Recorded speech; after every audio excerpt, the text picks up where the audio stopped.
Hello, Katie. Thank you for. Hello. Um, I've been watching your stuff a little bit, and it's really interesting to me because I've only ever used AA to stop drinking, but I've never known anybody that was using the Sinclair method, and it's something I've been wanting to ask somebody that's using it or used it, kind of ask more about it because I've never been able to stick with AA for the longest I ever had was a year. And then I don't know, I just have such a hard time giving up alcohol altogether. Like I don't know. I don't know what to do. So I kind of wanted to talk to you and just kind of pick your brain about the Sinclair method and maybe just get like a kind of an overview of what it is and how it differs from AA. Yeah, I know exactly what you're talking about because I struggled with my drinking for 10 years and I went to AA, like two AA meetings literally when I was in my 20s. I really struggled throughout my whole decade of my 20s.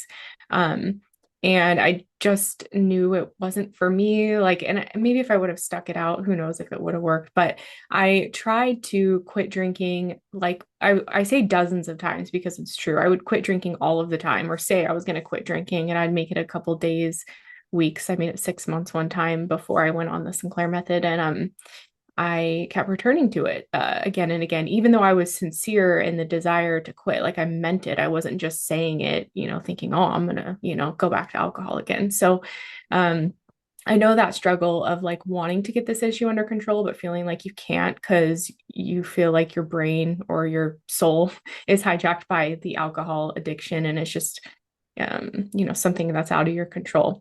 And, you know, I would love to talk more about the Sinclair method because it's a completely different treatment that completely turns everything we've been told about what it means to recover from alcohol addiction. It just turns it on its head.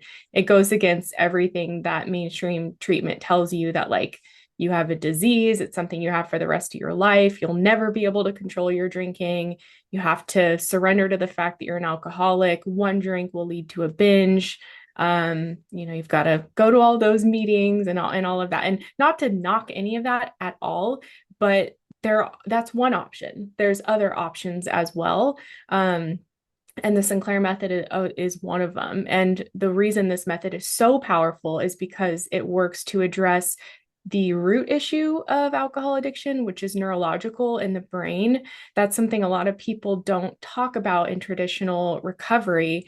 It's more seen as like a spiritual issue, character flaw issue. Um, but the truth is, nobody is born with alcohol addiction. Yes, we have a disposition, maybe we're higher risk, but we're not born addicted to alcohol. And what the Sinclair method kind of illustrates, and other scientists and doctors agree with this, that alcohol dependence or any substance use disorder is more of a learned behavior. We develop it by drinking and drinking repeatedly to excess over a period of time. And it's a learned behavior in the brain. And with the Sinclair method, it can actually be unlearned or reversed over time. So, yeah, I want to dive into it. Happy to answer any questions you have. Yeah, that's really interesting because that's kind of what A is preaches quite a bit. It's a separation from God. And so, I dove into like I started listening to Christian music. I started going to church some and yeah, I definitely see benefits and like the Christian music especially really helps me kind of get out of my funk a lot of times. But I do find it also causes more problems sometimes like about like belief in the church and like some of the things they say and I don't know, there's just a lot. It's a lot to dive into and like 100% go along with a lot of the things in that route. And I always wonder if there's like just some in between. So you said like rewiring your brain, and like one interesting thing you said is like you sincerely meant you wanted to quit. I mean, I could take a lie detector test and tell you I never want to drink again, and I've done that a million times, and I would pass it. I know I would because I sincerely, more than anything, want to not be a drink, and yet every time I go back to it. Mhm. So it's just they say cunning, baffling, and powerful, and man. that really is what it is for me. Um, can you talk more about like the rewiring in your brain and how that's undone? I have noticed in my own self, like when you quit, it just takes a while. Like the hardest part is getting through the time, that first month, because you're just so frantic and you just have such an inability to control your anxiety, and you have all these problems that have stacked up, and it's I don't know, it's just rough to get through that first month for me for sure. Um, so maybe talk more about like what's going on in the brain and kind of how Yeah. that, yeah. Yeah, and if you don't mind, I want to go back for a second because I am actually a Christian. I was not a Christian when I did the Sinclair method. It's Interesting. something that happened to me a couple years after. So what appeals to people about this treatment for those who don't have faith, like, they can heal from alcohol addiction without faith. However, I will say, and I was someone who used to make fun of Christians and think it was just like a man-made religion designed to control people. To my surprise, I became a Christian in 2020 and it just changed my life. Like it's the best thing that I've ever done. So just wanted to speak to that because I think there is so much to be gleaned from that. And it's not about a religious practice necessarily. It's, for me at least, a very personal relationship with God and like the creator of the world. And yeah, he has changed the desires of my heart on so many other things, but I was already healed from alcohol addiction when I came to that. So just because you brought it up, I have to share that because it is Yeah, such a for big sure. part of my life. Um, but yeah, so the reversal of the alcohol addiction in the brain. So a lot of people maybe don't realize how they became addicted to alcohol in the first place. I set out to drink in my late teens, early 20s, just partying. I had like a fake ID and stuff. I was like, this is what I'm supposed to do at this age, and thinking it was kind of innocent in the back of my mind, thinking I would never get addicted to alcohol. Like that's something that happens to other people, thinking I was like invincible to it. But what I didn't realize is that just by exposing myself to alcohol repeatedly and in excess, like going out to bars on the weekends and binge drinking, I was teaching my brain alcohol addiction, basically. And I have a genetic predisposition. It goes back generations in my family. So I was probably more susceptible to it. But I thought it was just a phase, and that like once I was a little bit older and in my career, I would just like put it behind me. But I found that when I was in my mid 20s and I tried to kind of take breaks and not drink 7 days a week, it was very hard. Like not, I couldn't have one alcohol free day. It was like white knuckled, and I usually didn't do it. Um, so what I now know, I mean, I started this method in 2017, so I know a lot about it. I've worked with a lot of people through it.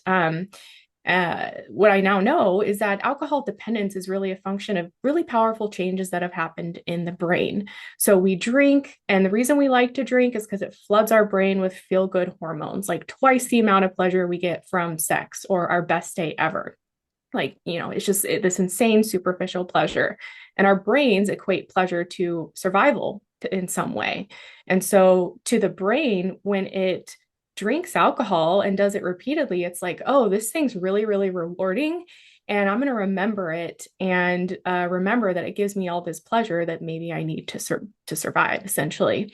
And so when someone does that repeatedly, it actually changes the brain because the brain adapts because it's getting flooded with all this pleasure. It adapts and it creates a new set point for what feels normal. And so that's where alcohol craving starts to come in, which I believe is like the number one cause of relapse. If you look at data for treatment systems or like the treatment industry, it's estimated that 80% or more of people will relapse within 6 months of leaving alcohol treatment. And I think the reason for that is because the brain is still very much addicted. And when it thinks it needs alcohol to survive, it's going to start craving alcohol if it's not getting it. Just like we need water and food to survive. If you've ever fasted, all you do is dream about food all day long. And if you're dying of thirst, you're thinking about water. And so something similar happens with alcohol. It's called the alcohol deprivation effect, where the longer you go without it, the more you want it. And when you finally get it, you end up binge drinking. And so that's like a function of a brain that's addicted to alcohol. And you talked about earlier, like it just takes time for that urge to go away. Um, I was sober 6 months one time before the Sinclair method, and I wanted to drink every day. Like it didn't, for me, it didn't get easier. And in the back of my mind, I was like, it's just a matter of how long I can kind of white knuckle it till I finally get to drink again. I get emails from people who are a year sober, 2 years sober, and they tell me they still think about drinking every day. And that tells me the brain is still very much addicted, but it's not getting the substance that it's addicted to. Now, of course, some people can white knuckle it or get through that and stay sober. And I have mad respect for those people. But for a lot of people, we struggle. We get in this cycle of relapsing. And so with the Sinclair method, simply put, how it works is it uses a medication called naltrexone. That's an opiate blocker medication, not to be confused with opiates. But this medicine works to block certain receptors in the brain that would otherwise get a flood of feel good chemicals and hormones when you drink. Again, the flood that we get that makes us addicted to alcohol in the first place. So when naltrexone is taken before drinking, and it's kind of muting or blunting some of the reward from alcohol. When that's done repeatedly over a long period of time, the brain actually unlearns the alcohol addiction. Now, naltrexone doesn't make drinking like a terrible experience like antabuse, where it's dangerous and horrible. It just makes it a little bit less interesting and exciting. And for a lot of people, what happens is they just gradually drink less, gradually crave less. They have more alcohol free days. And the end result of this treatment is something known as pharmacological extinction, where essentially the alcohol addiction has been extinguished from the brain or completely reversed. And it does that repeatedly by drinking on a medicine, and you're not getting that same reward. And when you do that over and over again, the brain stops seeing alcohol as a reward.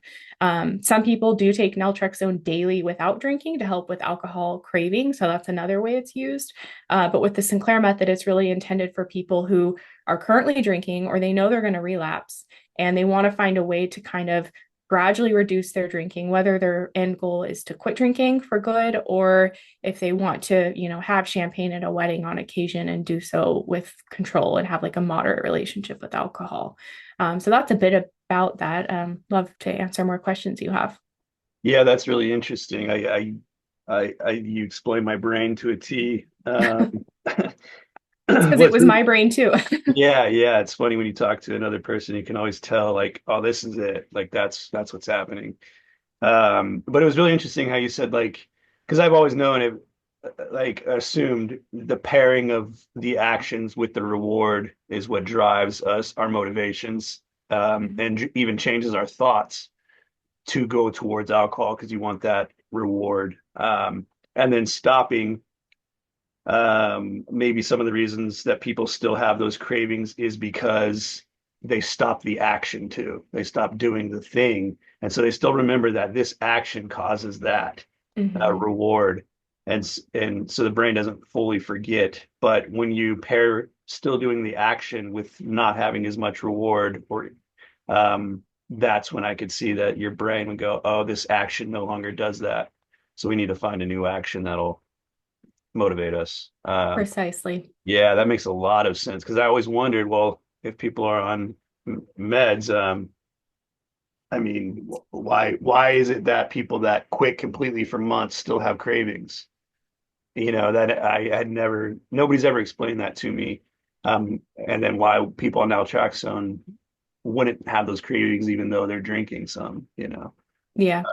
Because a big part of it for me is called the mental obsession, they call it in AA. And it's even if I'm not drinking, I'm thinking about drinking. I'm just constantly like, well, okay, in 2 days I can have a little, I can do this. And then it turns into more, and then there's regret, and it just becomes this whole like mental obsession of trying to control your drinking. And it just never fully, I'm just never able to fully control it. Maybe I can control it one time or two times or for a few drinks, but eventually it always goes back to some kind of regretful thing, you know. Yeah. Um, wow, Yeah. that's really interesting. And so you just go to your doctor and ask and tell them, hey, I'm struggling with alcohol. I want to try naltrexone. Yeah, I there's several ways to go mean, about it. Like you can technically any doctor can prescribe it, but what happens and what happened to me when I first learned about it, I saw it through a TEDx talk. I don't know if you've seen that talk by Claudia Christian about her experience with naltrexone and the Sinclair method, but oh, it's got like 5 million views. It's on YouTube. It's called How I Overcame Alcoholism by Claudia Christian. It's about the method. It's really, really good. Um, So I went to 5 doctors in my area and they all refused the prescription. This was in 2017. And they were like, you need to go to rehab. Maybe we'll prescribe it. Like, no, we're not going to give it to you. They just made me feel terrible, which like it didn't make sense to me because I dug into the medication and I'm like, it's literally approved by the FDA for alcohol and has been for 30 years. Like, why won't you prescribe it to me? Um, Now I've kind of learned that a lot of doctors just they don't get training in addiction treatment in medical school if that's not their specialty, and they just don't feel comfortable oftentimes treating it. And naltrexone is like wildly unknown and underutilized, so it's just not like something they're very aware of. So with that said, you can go to your doctor. Some doctors are totally willing to prescribe it, no problem. If not, there's online providers that prescribe it now in all 50 states here in the US. Other countries, it might be a little bit different or more difficult or maybe easier. But in the US, at least, there's several like telehealth companies that will send the prescription. One's called Or Health. There's another one called Choose Your Horizon, Web Doctors. Those are a few that we often send people to who are in our program. Oh wow. And tell me more about your program, like what your actual you have a website and you have coaching and all that, right?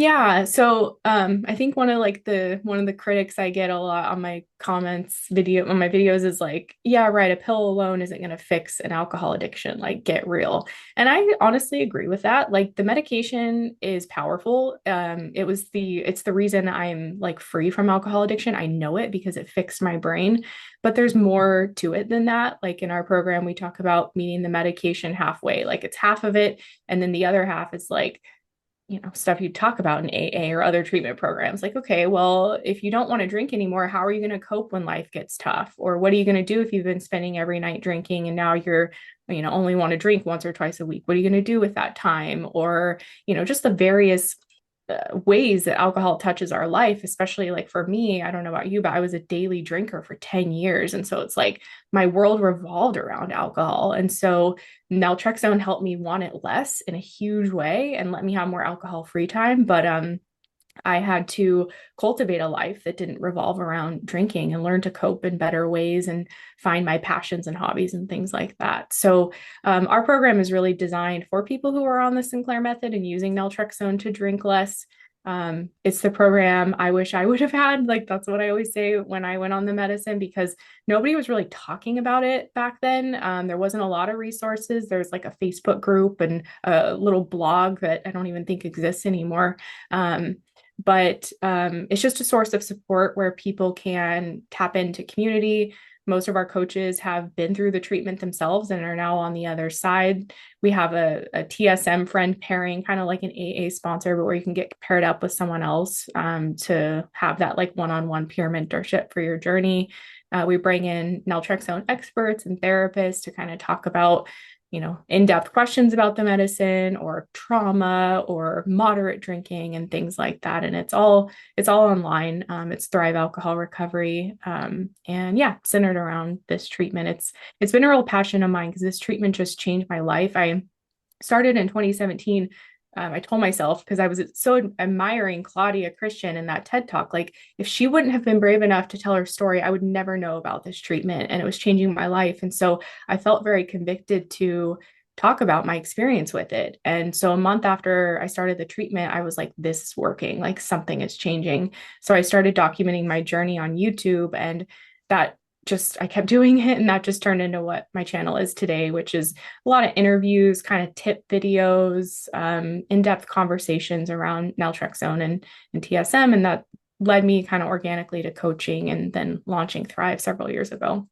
Wow, I mean that's I think a lot of people that get sober, that's kind of the dream is to like figure out a way to give it back and almost turn it into a career if even that's possible because like my life, I would have never chosen the life I have now if I wasn't drinking. I would have never made all these Right. terrible choices and dropped out of school and done all these things. And so it's like I've rocketed myself into this life that I didn't even choose, that I don't want.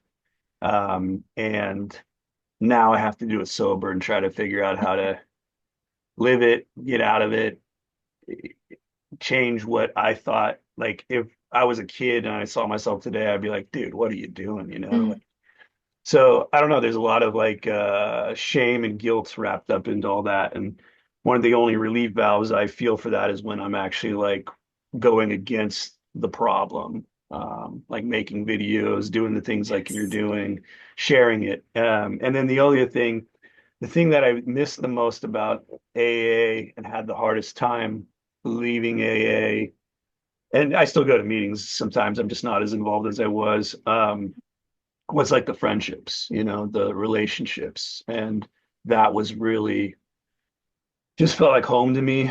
Um, Hmm. a lot of the people I met, we just became really good friends. But then I was still struggling internally with this, like, dude, I don't want to necessarily never drink alcohol again. And then when I eventually would drink, I felt I couldn't call those people anymore. I felt like our relationship was based on AA, and I wasn't doing it. I felt like now I'm a bad influence to them. And I felt, like I just had so many things where I ended up like kind of falling off of those relationships. And then you're Hmm. alone. And then now that you're alone again and you're struggling and you don't have somebody to talk to about those struggles, then those struggles become harder, I start drinking more because it relieves that. Yeah. And then it just starts over. So having a second thing besides AA, like you were talking about, where there's like not necessarily doing this just naltrexone on its own, but still keeping the parts of AA that are really beneficial, like talking to other people that are struggling with it and sharing it and talking about like mental health and trauma and things like that, I think is a really cool thing. Yeah, Yeah. man, I wish I would have found this 10 years ago, that there's I another hear way to that a lot. try. Huh? Yeah. I hear that a lot Yeah. from Yeah. people. Yeah, and I will say, like, to your point of what you said around not necessarily wanting to ever or to quit drinking forever. I hear that from people who go on the Sinclair method, and there's almost this guilt wrapped in that because it's like, oh, we should want to quit drinking, Right. but like in my heart of hearts, I don't want to. And when I think about that, I think that that pressure to quit drinking comes from the collective belief that, has been in AA and the rehab industry for almost 100 years that like once an alcoholic, always an alcoholic. You can't ever touch alcohol again. And that has historically been true because, again, the brain changes. And once that happens, it's really hard to control. Like you were talking about, you tried moderating and you couldn't do it, like me too.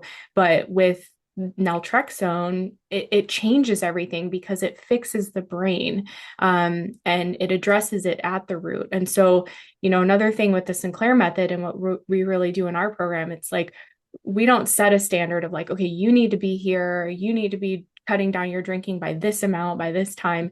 We're very open in that like someone is empowered to choose their journey and take it at their pace. If they forget to take the medicine and drink without it, like they're comfortable to share that. They're not going to be made to feel terrible about it, because it's really about like healing from the inside out. And there's always so much already so much shame that comes with this problem that people come to the Sinclair method and they're almost guilty that like they don't want to quit. They feel guilty that they don't want to quit drinking and that they're still drinking as part of this treatment.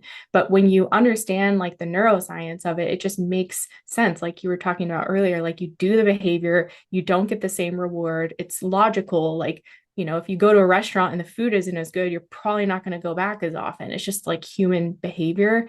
So this treatment really changes that. And, I don't know, I was curious to ask you because I'm always curious to learn more about AA since I was never really involved in it. If you relapse in AA and you're honest, like what is the response generally from people? Um, it's funny because it's never as bad as you think it's going to be. It's almost always Okay. like love and understanding. Oh, that's good. But what happens is like a lot of people like say you have 9 months or whatever, Yeah. especially people have like 5 years and then they go back. Now you have to start your time over. You're on day one. And so you kind of feel like you lost all that time. Like even though you didn't, but Mhm. now when everybody asks, you have to say, "Oh, I'm only 7 days sober." But it's like, well, yeah, but I also had 5 years before that. Right. And so it becomes this thing of like, it's like a constant reminder of like, dude, like now I got to start all over. And Mm. it kind of becomes defeating. I hate the time thing in AA. I hate it. Yeah. That you have Because that's not how human behavior works with anything. Like if you're on a weight loss kick and you have one day where you binge eat a bunch of ice cream, but you have like 60 days of like exercise and good eating, like you're not back to day one again. Yeah, exactly. And they say you're not, you still have all the things you learned. It's just Right. that people are always asking you how much time you have, and it's like always coming up, and then you have to be like, well, I have 7 days, but I had this amount of time before that, and Okay. I don't know, it just becomes a thing. But yeah, I think a lot of people that go out don't come back. Um, and I think a lot of it's because of embarrassment, you know, because they've been preaching this way of life for a lot of sometimes years, and Hmm. then they messed up, and it can be very humbling and very hard to go back, and Hmm. uh, it's almost like, well, this didn't work, even though I was saying it works for the last 2 years. Yeah, I drank again, like I don't Yeah. know. And but there is a lot of good things about it. You do like if you actually work the steps, it's very eye-opening, and you do like a lot of like I call it like accelerated therapy basically because you're doing a Okay. lot of like writing all your resentments and seeing your part in them and going through your character defects. The problem is most people never do the steps because they're hard. They're very Mm. mentally draining. They're very tough. It's very sore subjects. It's getting diving into all your traumas and everything, and all your insecurities and all the things you've done to other people and all the ways you've affected other people. Yeah. And that can be very, very difficult to do. And a lot of people avoid. That's the fourth and fifth step. And then you have to tell everybody, or you tell like your sponsor everything that you wrote down. And the idea is you tell them even the things that you swore you would never tell anybody that you're going to go to the grave to, Whoa. which is very powerful, very scary. And I think a lot of people never do it because there's things that most of us have done or been through that we swore we were never going to tell anybody. Hmm. But if you do it, which I did, I literally don't have any secrets anymore that somebody hasn't heard. Whoa. It takes away the power a little bit of those Mm. things. And then the more you do it, now it's like, oh, it's not even that big of a deal to talk about this thing that I swore I'd never ever tell a single soul. But if somebody's like, oh, like I'm obviously just not gonna go tell random people, but like Mm. if I was talking to somebody about the fifth step and they were right there, I wouldn't mind telling them my deepest, darkest secret because I know Wow. they have them too. Yeah. And it's kind of funny too, because they tend to kind of all be the same few things. Um, Like the what they did on a bender or something to well, regret. that or just something that happened as a kid or something Mm. they did as a kid. A lot of it's like stuff that happened during childhood that Mm. is a deep, dark secret, stuff like Yeah. that. Um, or yeah, like things they were willing to do or did during, addiction, Yeah. that they would never ever do in a normal if they weren't addicted. Yeah. Yeah, it's very like I mean, I still have some things within me that I won't ever tell anyone. Yeah. But I do find like with the people I work with, we encourage that honesty and try to keep a really safe space where people feel like they can join our program and be totally anonymous. They can have a fake name or whatever, but where people feel like they can just express those things because I hear over and over again, like it's so nice to just like be honest with you guys and tell you like I mean, for us, it's more about like, oh, I didn't take the pill last night, or I drank vodka on an empty stomach when I wanted to just have 2 glasses of wine, kind of thing. This journey isn't perfect, but Yeah. um, for them to be able to like be honest with it and be met with like love and encouragement and just like, okay, like, move on, next day. I think that's so healing because sometimes I hear from people who uh feel very judged. And maybe that's unintentional because I think language is very important in how we talk to people with addiction. And when a doctor or a loved one doesn't understand the importance of language, I think they can come off as punitive and judgmental. And that just like breeds more shame and that makes us want to drink more. So that's just something that I have personally found like not to be like overly sensitive or whatever, but when someone's really in the depth of an alcohol addiction, they're very, very vulnerable. And talking to them in a way that kind of meets them where they're at with just love. I think that's super important. And I think you're really good at that. Yeah, it almost turns you into a little kid again. Like you almost need parenting. And your emotions are just so raw and hard to control. Yeah. Very interesting. This is going really well. This is something I'm thinking for myself is probably something I'm going to try. Um, Yeah. Let me know if you have, I'm always here to help. Cause I mean, just real quick, you were talking about like doing the steps in AA. And though I didn't do AA, I would do other personal development programs or things. And what I struggled with is like that craving to drink every day. Like it was hard to get past that to like think about my future, think about, the things I'm going through or the emotions I'm processing. Cause it's like I just want to drink. Again, it's like if I was starving and just needed food, like that immediate need is so screaming in my brain that I was like, screw it. Like, I'm not going to do this work. I'm just going to give in to that urge that, is overwhelming. So that's where like the beauty of naltrexone and the Sinclair method, it quiets that urge and like there's mental space, emotional space to do that work and heal more, at least in my experience. yeah, and it is interesting because like when I am doing AA, it really helps. It's just That's for great. some reason I cannot stick to it long term because they do teach you different ways. And I do, that's how I learned prayer. That's how I learned listening to Christian music or going for a run and doing a gratitude list and Yeah. all the coping mechanisms that someone, like say if alcohol never was invented, well, we still have all these stresses in life. How would we deal with those? And I think a good thing is to kind of pretend alcohol is not even a thing. Hmm. And how would I solve this anxiety if I didn't never had alcohol in the beginning? And so Hmm. that's when you start learning to do other things, exercise and all those things. Calling people's a huge one. They always say the 10,000 pound phone. Like I could never call anybody because I just couldn't. I just don't know why the phone feels so heavy. I feel Hmm. so alone in this. But the more you talk about it and kind of do those things, and then like with AA, you're reaching out to other addicts, you're calling them quite a bit. It makes that phone a lot lighter so that now you can start calling people before you get into trouble, like when Yeah. you're starting. But Yeah. the big thing for me is it just changes the way I think. It changes my thoughts. It's not when things are going bad that it's hard to quit. That's actually the easier time for me. It's when things are starting to go good again. And then I go, I got this, and like I'll just have one. And these guys, yeah, they're cool and that's cool that they don't drink, but they're all single dudes that, I don't really want to be like them. Yeah. You start getting judgmental. And like some of them are like, just like out of jail and stuff because they're court ordered. And you're like, dude, am I really hanging out with these people?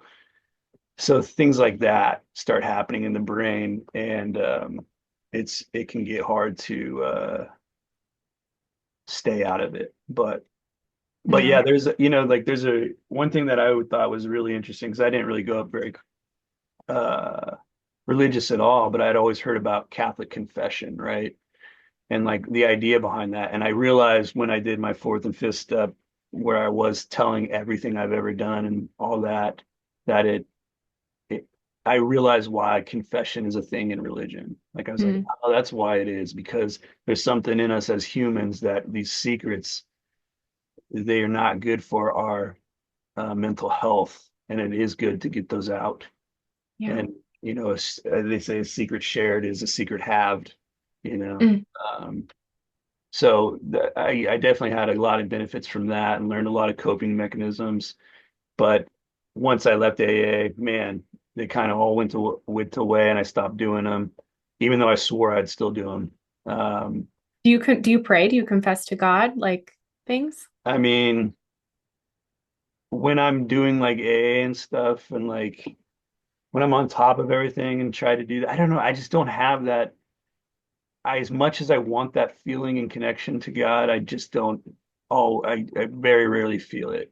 Hmm. My brain just kicks in of like it's kind of funny too because I'm not against religion at all. It's just I just have a hard time connecting to a higher power because like I don't know. I just have a hard time doing that, letting go of all my like the suspension of disbelief they call it in movies, like suspending my disbelief in order to connect. Which Yeah. it's not because I don't try sometimes. It's just for whatever reason, it's just hard for me to stick to.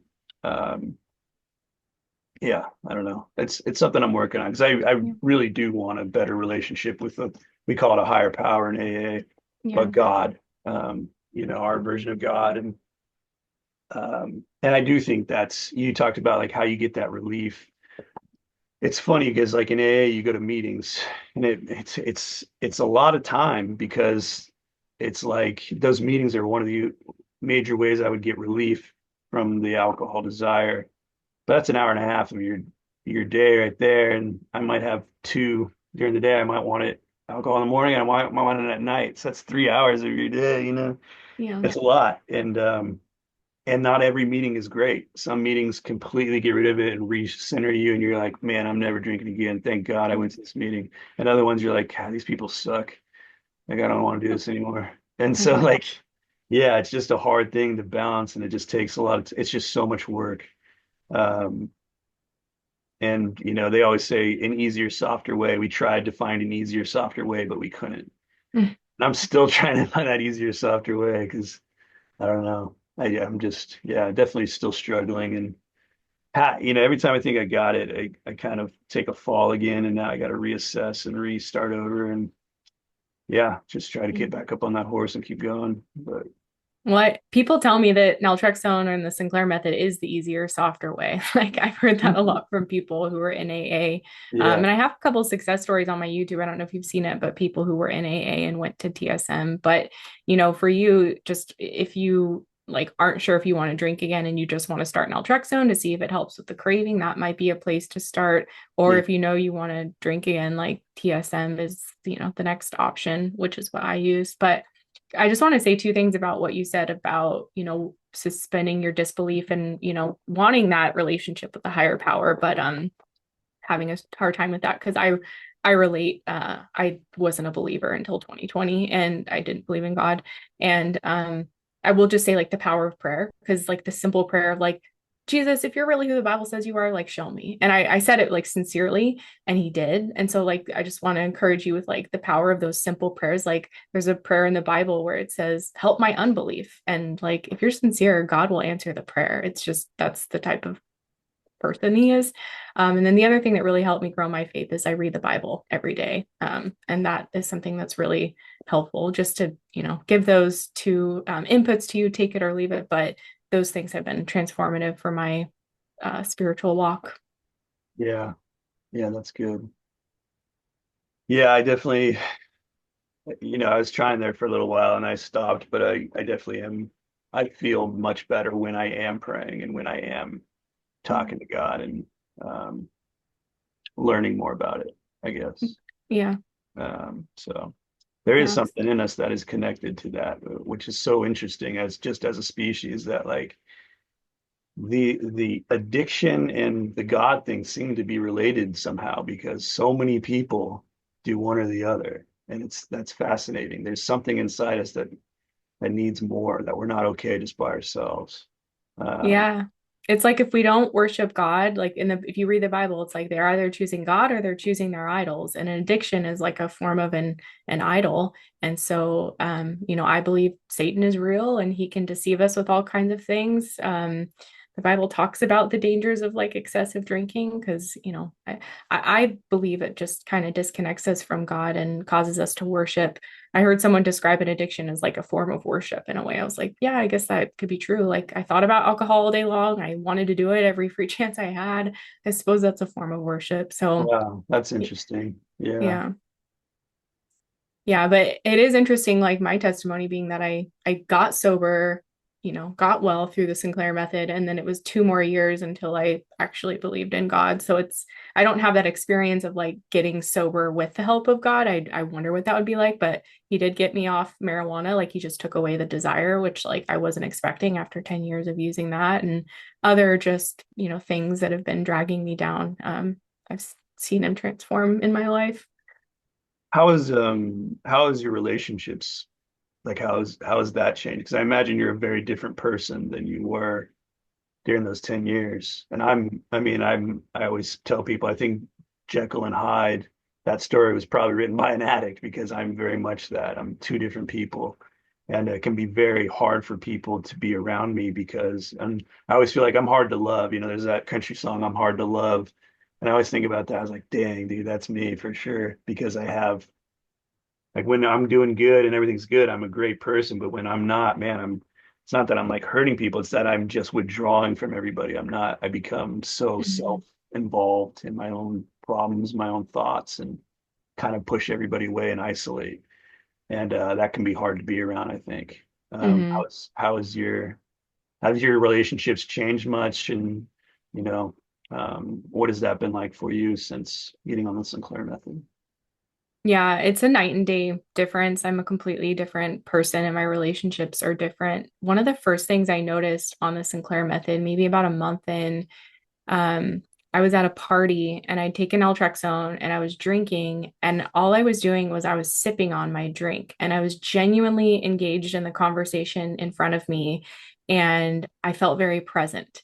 And pre-Naltrexone and TSM, all I could think about is there enough alcohol here? Oh no, they're opening that bottle of wine I brought. Like they better not drink very much, or I should go fill up my glass before someone else does. Not really paying attention to the person in front of me, more focused on when can I get my next drink, gulping it down kind of thing. So it made me see something that like I didn't even really see before, was how hyper focused and hyper obsessed I was on alcohol and drinking. I'd be at a restaurant with people, should be a good time with friends and people you love. And I'm like, where's the waiter? My wine's almost gone. Or I get a glass. I'm like, that's not very full. Why didn't they give me more alcohol? Or why aren't people drinking as quickly as I am? Like the insane chatter of alcohol addiction. As that quieted down, I just realized I became more present. Alcohol was just something I would hold in my hand and sip on. It wasn't something I was like obsessed on and needing to consume everything that was there.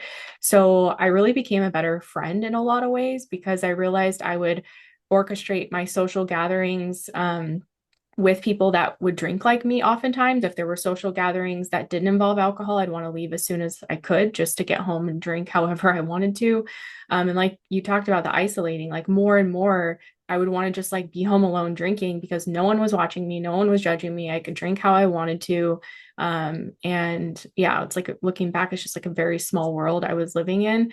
But like another thing, that changes, because I was hanging around people that were drinking a lot, my friendships changed, but it was gradual. It wasn't like, oh, I can't hang out with you anymore because I quit drinking. It was like little by little, I'd hang out with them, not drink as much, and maybe not see them as often, or I wouldn't be at a bar on a Saturday afternoon at 11 a.m. I just, those interests weren't naturally, just weren't something I wanted anymore because I wasn't drinking in that way. So things changed. Like I didn't hang out with certain people anymore or hung out with them less. But overall, I feel like I became a better wife. I became a better friend, sister, like aunt. I remember clearly also being at my nephew's birthday party, like before the Sinclair method, and they'd be like opening gifts and having cake, like this moment that should be like very precious and cherished. And like I would just be like tuned out, just getting drunk in my own little world. And that was a stark contrast. Like when I did that for the first time on the Sinclair method, I was actually paying attention to them opening presents and singing happy birthday and very present for the whole thing, not focused on alcohol. So my priorities drastically changed. And yeah, again, it's just like my brain got fixed. And it's not like when I would try to quit drinking before and I'd have to go to occasions and I can't drink and this sucks. I wish I could drink. I could drink. It's just I saw myself start to have control. And then the longer I was on the method, I started going to social functions where people were drinking, but I was like, I don't feel like drinking. So I'm going to bring coconut water. And it's such a different experience when you just genuinely don't want to drink than when like you want to, but you can't. Like I've never been a smoker. So if people are at a party smoking, it's not like I'm like, oh man, I wish I could smoke. I'm just like, they can do their thing. I don't care. I don't want a cigarette. I don't smoke kind of thing. So yeah, it changed in so many ways. And it was gradual. It wasn't like, I think one of the things I struggled with like cold turkey abstinence was it was so abrupt and so sudden. And you just, like you were talking about, you have to like deal with everything. And the life I built for 10 years of drinking was built from a foundation of alcohol dependence. Like, so the job I had, the people I hung out with, the things I did, it was all that. And so halfway through my journey on the Sinclair method, I kind of had like a nervous breakdown in a sense where I left my job. I needed to take a couple months off because just so much in my life was out of integrity with who I really was that I needed to like take a moment and just rebuild things and rethink things. And I think the integrity piece is one of the biggest things with addiction and alcohol addiction is like it chips away at your integrity and like who you are as a person. Because you, like you said, I could take a lie detector test and say I don't want to drink anymore, and we mean it, but then we do it. So we're constantly going against our own word and our own promise to ourselves.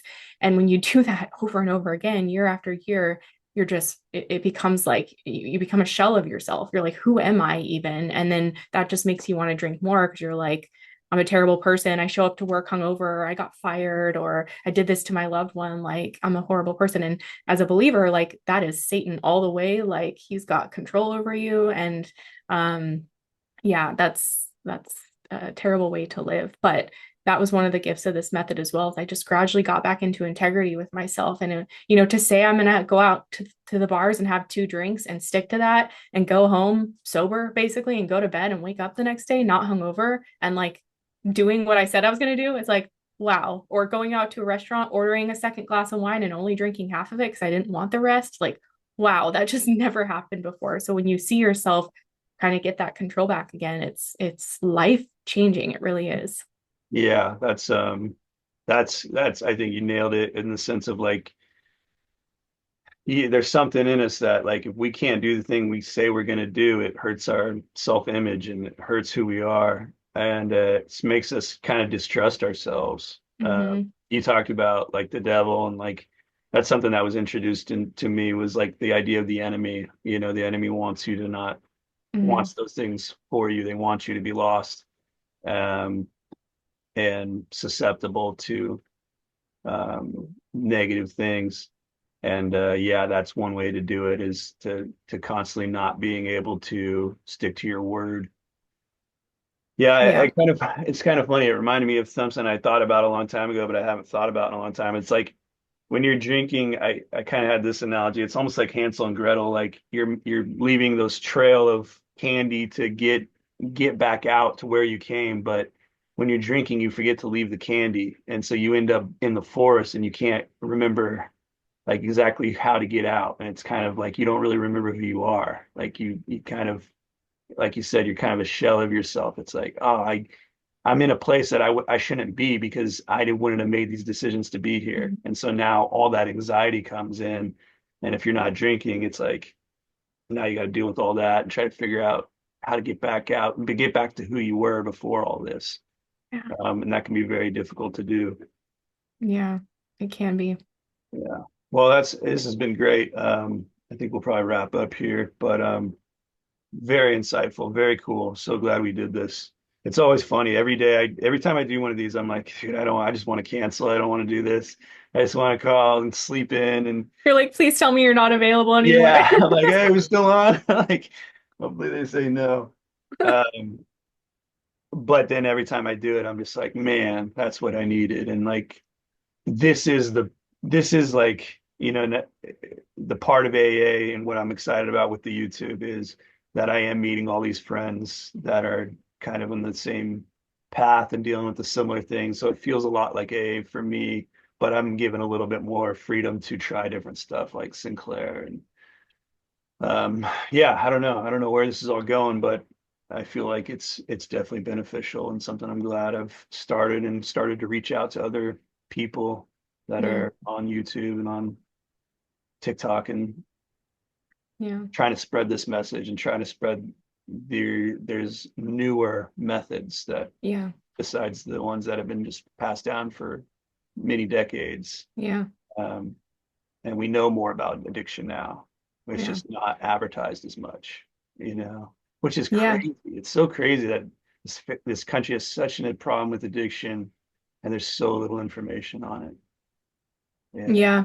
And I think even, I mean, even in the big book, maybe chapter 3, it talks about like science may one day find a treatment for alcoholism or make a normal drinker out of an alcoholic, but it hasn't done so yet. And I mean, it literally has done so 30 years ago, but the book hasn't been updated. And I get it. Like that would like not really go along with AA's primary message, but yeah, it's existed since the 90s, but it just hard people don't know about it. Yeah.